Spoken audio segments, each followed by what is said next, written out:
So, paano ba unang-una ay dito pupunta ka sa iyong professional dashboard.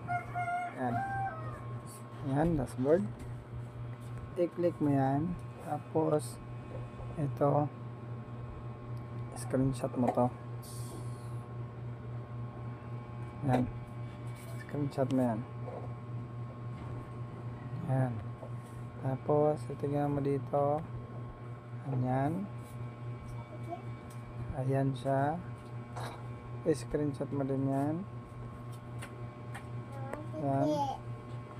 Tapos, pupunta ka dito sa iyong settings. Siyempre. Settings. Yan. Pupunta ka dito sa iyong support. Ayan. Tapos, titignan mo dito kung meron kang violation. Patrax. Ayan.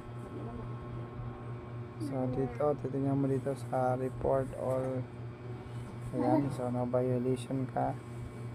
Tapos, dito yung mga nire-report mo. Wala din. Ayan. Kasama yun sa yung i-report.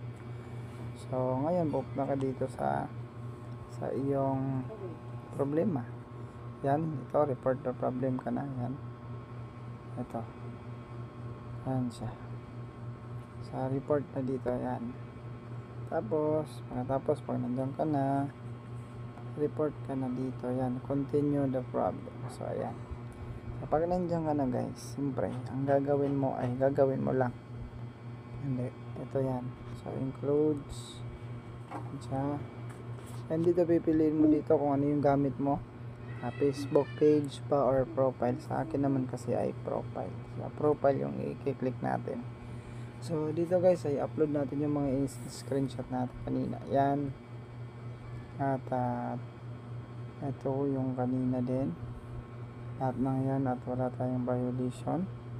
Yan, papakita natin na malinis yung ating puso. Yung ating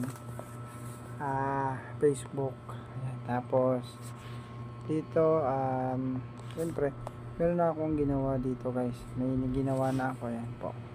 So gagayahin nyo na lang to. Yan, basahin nyo lang yan siya. Tapos pwede nyo na po yung gayahin para hindi na kayo mahirapan.